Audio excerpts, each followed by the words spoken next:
Malcolm London was arrested for allegedly throwing a smoke bomb. We had been circled up on Roosevelt and Michigan. Someone was leading a closing speech. BYP was ending their portion of the march, and they were letting people know they could continue on to Millennium Park if they chose, but we needed to go back to the jail because 3 people had been arrested earlier, and we wanted to offer jail support. Those people, at one point, were being denied access to their lawyers. So behind me and my friends, we see a fire, like a fire on the ground, and we think it's a firecracker, so we run. Then we realize that there is, it's a smoke bomb, a blue smoke bomb. So we like, oh, okay, cool. Malcolm is still in front of us, still in my line of vision, nowhere near where this firecracker is at. So we turn to our people and we're trying to decide if we're going to continue marching, if we're getting on the train, what's happening, what's the move.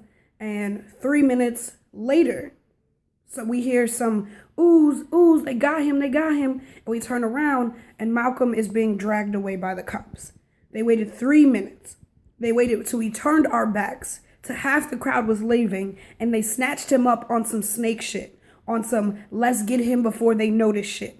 But we noticed, we saw. So we ran up to the cops trying to demand while our mans was being arrested. Obviously, we got no answer. Instead, what we received was a wall of blue. A big, thick wall of grown men and women that had decided they was finna push and sling around, which was a group of most like millennials and high school students.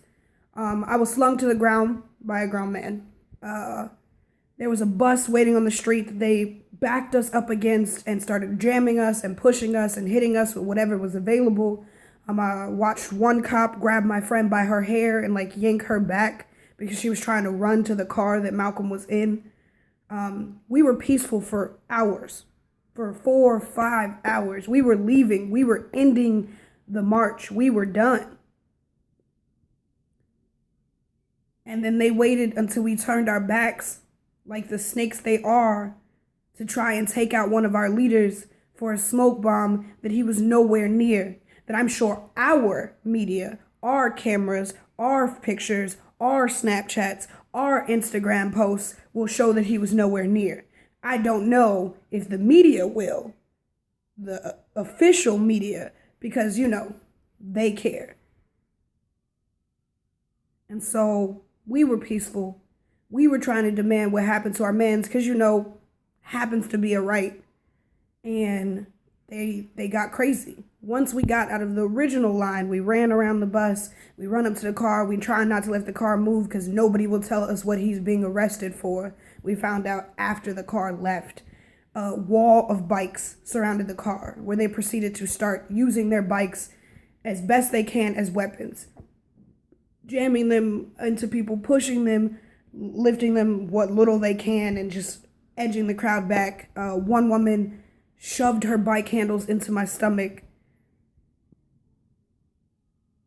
And then there's all the petty names, all the elementary calls that they decided to engage in. Go back to Africa, you can move here, bitch. Whatever stuff they didn't learn from professionalism, but we're used to that. And then we get to the jail to find out that he is somehow now being charged with aggravated assault, even though it started with a smoke bomb that he was nowhere near. And he was being dragged. There were so many people dragging him on the ground to the car.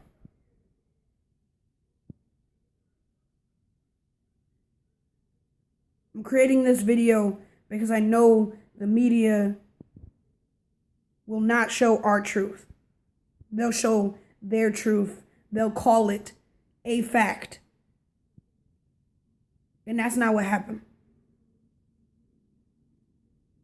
They snatched our mans up they snatched Malcolm London up like like a movie scene.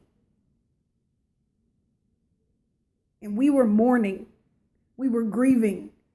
We were peaceful. We were a community that was hurt by their actions.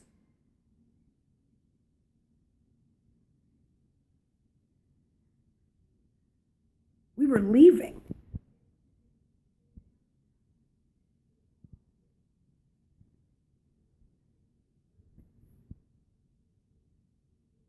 I just wanted to present to you the facts from this side of the blue line.